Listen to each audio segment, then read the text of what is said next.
میں ہوں فضل قاسم۔ سب دیکھنے اور سننے والوں کو السلام علیکم۔ جو لوگ میرے چینل پر نئے آئے ہیں چینل کو لائک اور سبسکرائب کر کے بیل کے آئیکن پر لازمی کلک کریں تاکہ آئندہ آنے والی ویڈیو کا نوٹیفیکیشن آپ کو موصول ہو سکے۔ ناظرین گرامی، اگر آپ سوشل میڈیا کو تھوڑا سا بھی یوز کریں تو آپ کو ہر دوسری ویڈیو آخر الزمان امام مہدی علیہ السلام کے بارے میں ملے گی، کیونکہ جیسے جیسے وقت گزر رہا ہے ویسے ویسے امام مہدی علیہ السلام کے ظہور کا وقت قریب آتا جا رہا ہے۔ جیسے کہ آپ صلی اللہ علیہ وسلم کے احادیث میں نشانیاں بیان کی گئی ہیں جن میں سے اکثر پوری ہو چکی ہیں اور کچھ پوری ہونے کے قریب ہیں۔ جیسے کہ ایک نشانی ابھی حال ہی میں پوری ہوئی ہے جسے ہم آج کی ویڈیو کا موضوع بنانے جا رہے ہیں، جس میں ہم جانیں گے کہ یہ کون سی نشانی تھی، اس نشانی کے پورے ہونے کے کتنے دیر بعد امام مہدی کا ظہور ہوگا اور اس نشانی کو حدیث میں کس طرح بیان کیا گیا ہے۔ ناظرین گرامی، آپ سوشل میڈیا پر امام مہدی علیہ السلام کے موضوع پر جتنی بھی ویڈیوز دیکھتے ہیں ان میں 80% لوگ اس بات پر زور دیتے ہیں کہ ان کا ظہور 2023 میں ہی ہوگا، اور اس کی سب سے بڑی وجہ وہ سبز دمدار ستارہ ہے جو اس سال فروری میں نمودار ہو چکا ہے، جس کے بارے میں حدیث میں بیان کیا جا چکا ہے۔ حضرت کعب رضی اللہ تعالیٰ عنہ سے روایت ہے کہ مہدی کے خروج سے قبل مشرق سے ایک ستارہ نکلے گا جس کی چمکتی ہوئی دم ہوگی۔ اس حدیث پاک میں بتایا گیا ہے کہ امام مہدی کی آمد سے قبل مشرق سے ایک ستارہ نمودار ہوگا جس کی دم چمک رہی ہوگی۔ اس حوالے سے آپ کو بتاتے چلے کہ اس سال فروری میں ایک سبزی مائل دمدار ستارہ کئی مہینوں سے زمین کی طرف بڑھ رہا تھا جو زمین کے سب سے زیادہ قریب سے ہو کر گزرا۔ روئٹرز کی ایک رپورٹ کے مطابق زمین سے 2 کروڑ 64 لاکھ میل کی دوری پر یہ ستارہ زمین کے اتنے قریب ہوا کہ اسے بآسانی دیکھا جا رہا تھا۔ اس کے علاوہ اس ستارے کی رفتار بھی بہت کم تھی جس کی وجہ سے لوگ اسے ایک ہفتے تک دیکھتے رہے۔ یاد رہے کہ یہ کومیٹ 50,000 برس میں پہلی بار زمین کے قریب سے گزرا اور ناسا کے ماہرین کے مطابق 1 مہینے تک یہ زمین کے آس پاس رہا۔ دوستو، واضح رہے دمدار ستارہ جنہیں ماہرین فلکیات نے ڈرٹی سنو بال کا نام دے رکھا ہے، برف دھول اور چٹانوں پر مشتمل گولے ہوتے ہیں جو عام طور پر اس برفانی مواد کے حلقے سے آتے ہیں جسے اولڈ بادل کہا جاتا ہے، جو ہمارے نظام شمسی کے بیرونی کنارے پر موجود ہیں۔ حقیقت میں معروف دمدار ستارے 21 بوریسوف کا تعلق ہمارے نظام شمسی کے باعث ہے۔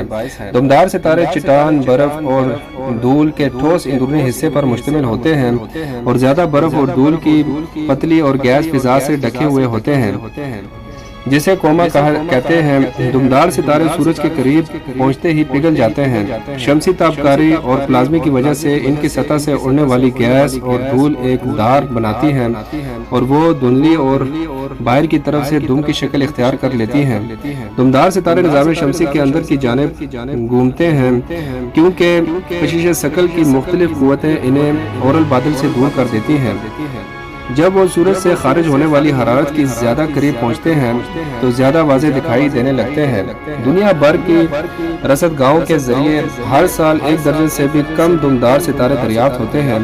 اس وقت ہم جس دمدار ستارے کی بات کر رہے ہیں یہ آخری بار زمین سے اس وقت گزرا تھا جب ایک نیڈوتھال یوریشیا میں آباد تھے اور ہماری انواع اپنی رسائی افریقہ سے باہر بڑھا رہی تھی۔ برفانی دور کے بڑے ممالیہ جانور جن میں دیوقامت ہاتھی اور تلور کی شکل والے دانتوں کے مالک بلیاں بھی شامل ہیں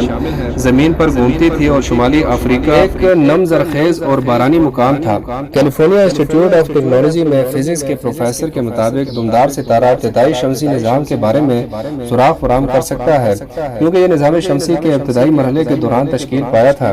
یہ سبز رنگ کا دمدار ستارہ جس کا رسمی نام C2022E3 ہے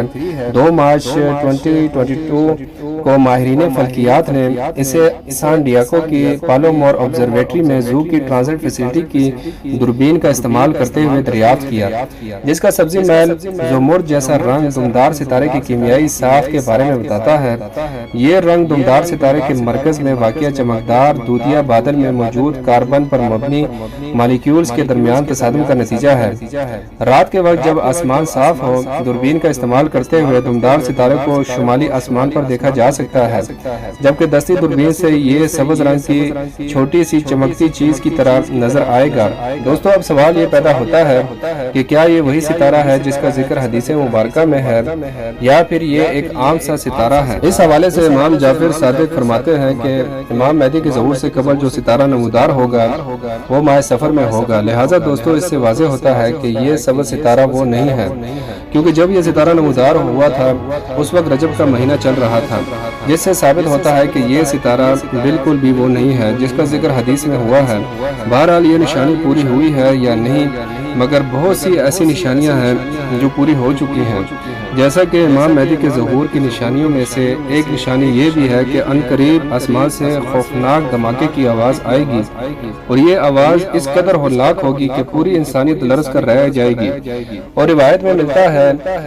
کہ جب تم اس زمانے کو پاؤ تو اگلے زمانے کے لیے اشیاء خرد و نوش جمع کر کے اپنے گھروں میں قید ہو جاؤ۔ کتاب الفتن میں خالد بن مدان سے روایت ہے کہ جب تم مشرق کی طرف آگ کا ستون دیکھو تو کھانے پینے کی چیزیں رکھ لینا، کیونکہ وہ کہا تو بھوک کا سال ہوگا۔ اور اسی طرح کتاب الفتن میں ایک اور روایت بھی ملتی ہے جس کے مطابق عنقریب آسمان سے ایک آگ کا ستون ظاہر ہوگا جو مشرق سے نکلے گا، اور یہ ایک نشانی ہوگی جسے تمام زمین والے دیکھیں گے۔ بس جو شخص اس کو پائے وہ اپنے اہل خانہ کے لیے 1 سال کی خوراک تیار کر لیں۔ اس کے علاوہ اسی طرح کی ایک روایت میں رمضان کا ذکر ہے کہ کسی رمضان میں ایک خوفناک آواز سنائی دے گی جو بڑے فتنوں کی نقیب ہوگی، اور اس کی کچھ عرصے بعد ہی امام مہدی کا ظہور ہوگا۔ دوستو اب اگر لبنان اور شام وغیرہ کے حالات کو دیکھا جائے تو وہاں حالات اس قدر خراب ہو چکے ہیں کہ ہر روز دھماکے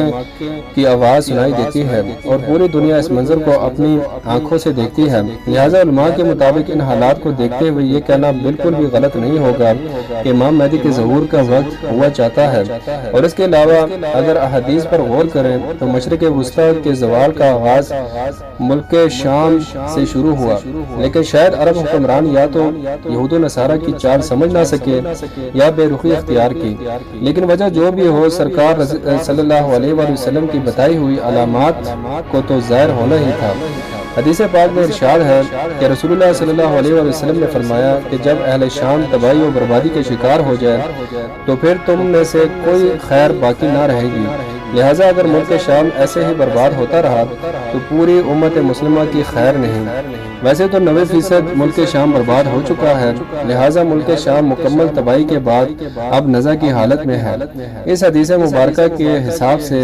عرب ممالک کے سنہرے دور کے خاتمے کی اہم وجہ ملک شام کے موجودہ حالات ہیں۔ گویا نبی کریم صلی اللہ علیہ وآلہ وسلم کی ایک اور پیشن گوئی کی علامت ظاہر ہو رہی ہے یا ہو چکی ہے۔ چنانچہ کتاب الفتن میں ہے کہ آخری زمانے میں جب مسلمان ہر طرف سے مغلوب ہو جائیں گے اور مسلسل جنگیں ہوں گی اور شام میں بھی عیسائیوں کی حکومت قائم ہو جائے گی، سعودی عرب، مصر اور ترکی بھی باقی نہ رہیں گے، یعنی ہر جگہ کفار کے مظالم بڑھ جائیں گے، یہاں تک کہ امت خود بھی آپسی خانہ جنگی کا شکار رہے گی، اور عرب خلیجی ممالک، سعودی عرب وغیرہ میں بھی مسلمانوں کی باقاعدہ پرشوکت حکومت نہیں رہے گی۔ خیبر کے قریب تک یہود و نصارہ پہنچ جائیں گے اور اس جگہ تک ان کی حکومت قائم ہو جائے گی۔ بچے کچے مسلمان مدینہ منورہ پہنچ جائیں گے، اور اس وقت حضرت امام مہدی علیہ السلام مدینہ منورہ میں ہوں گے۔ اس لیے جب مشرق وسطیٰ کے حالات کو، خصوصاً مسلمانوں اور ساری دنیا کے حالات کو دیکھتے ہیں تو صاف نظر آتا ہے کہ دنیا ہولناکیوں کی جانب بڑھ رہی ہے اور امام مہدی علیہ السلام کا وقت قریب آ رہا ہے۔ جی تو دوستو، یہ تھی میری آج کی ویڈیو کیسی لگی کامنٹ میں ضرور بتائیے گا، اور جو لوگ میرے چینل پر نئے آئے ہیں وہ چینل کو لائک اور سبسکرائب کر دیں۔ تو انشاءاللہ بہت جلد ایسی انفارمیٹیو ویڈیو کے ساتھ ملتے ہیں، تب تک کے لیے اپنے اور اپنے دوستوں کا بہت سارا خیال رکھیے گا۔